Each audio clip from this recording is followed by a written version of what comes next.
Alright, what's up? I'm about to talk about the new Pusha T album, My Name Is My Name.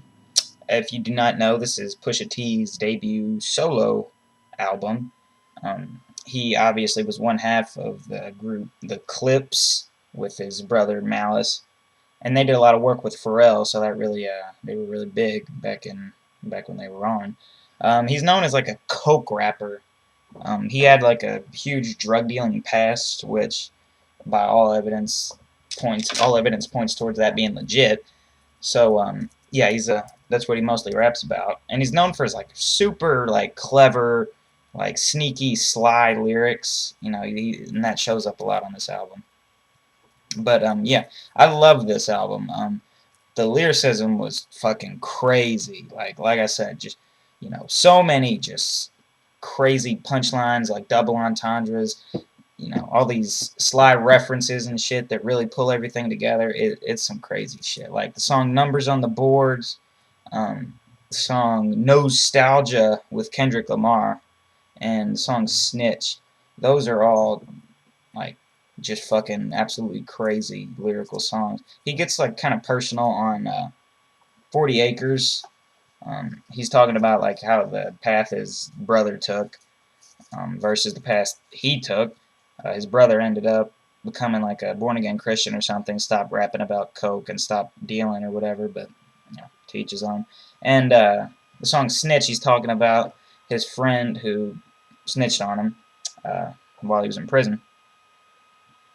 But yeah, all these, majority of these songs are, all have the same type of lyrical, content, mostly about coke pushing, but within that context, he kind of touches on a lot of the different aspects of that life. Yeah, like I said, Numbers on the Board, crazy metaphors, Nostalgia, which features Kendrick Lamar. He he's got his first verse on that song is Pusha T. It's about him, coming up, selling coke, and the effect that had on him and whatever. And Kendrick Lamar, of course, his thing is he's, the good kid in a mad city. He's talking about, like, what the effect it had on his family. And, just playing off of that, it really worked, really well. I really like the song King Push, too. It's kind of, if you familiar with Pusha T's previous solo work, it's really kind of reminds me of the song My God. Just kind of the way the drums are. It's kind of like kind of reminds me of like a military type thing. So yeah, the lyricism was crazy on this. The production, for the most part, I loved it.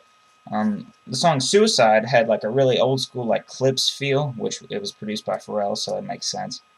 And I really loved that beat. I felt Malice would have been it would have fit in really well on that, so that would have been cool, but unfortunately not. The song Nostalgia has the absolute perfect beat for the shit he's talking about. It's kind of like strung out and, minimalistic. And, meanwhile he's talking about, selling coke. It sounds like something people would sniff coke to, basically. So it's a fucking absolute perfect beat for its topic. The song Pain, it uses the same pianos from New Godflow, which is a song off of Good Music's compilation album Cruel Summer, which I absolutely love that song. So anything about it, that's incorporated into this, I'm going to enjoy. And I also enjoyed production on Snitch.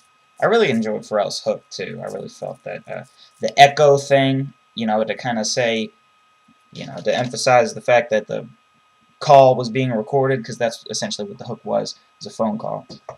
I really felt that was all well done. Numbers on the Boards, also great beat. Kind of like a super minimalistic thing. It had RZA on it. Pusha T had an interview, and he basically said, I love that beat so much just because there's absolutely nothing else you can do on it except for rap. Like, you can't sing. There's no, it's just straight up rap, and it turns out being a great song. As far as the negatives go, the features were kind of hit and miss. Like Kevin Costner, for instance, on the song No Regrets, he had just about the cheesiest fucking hook I've ever heard in my life. Jeezy wasn't terrible. I just didn't really care for the song No Regrets in general. And 2 Chainz and Big Sean, they both had terrible verses too. But you know, it's whatever. It's 2 Chainz and Big Sean. What the fuck do you expect? The song "Who I Am" just as a whole, which had 2 Chainz and Big Sean on it, that song as a whole just was not good. It was not, you know, it did not fit in. Like it's not aesthetically, not really lyrically. It's just I don't know why he decided to put it on there. I think he probably fell into the trap of an artist wanting to, you know, have these 2 big names on it, so he just put them on a shitty song and did whatever with it. Um, the song "Let Me Love You," I didn't really like. I know a lot of people are really fucking hating on that song.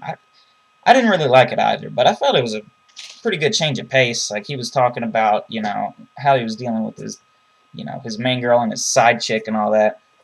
And I thought it was a good change of pace from all the, you know, serious coke, you know, coke dealing stories and shit like that. It was, you know, just a song about, you know, a girl and some side chick. It was kind of lighting the mood pretty good.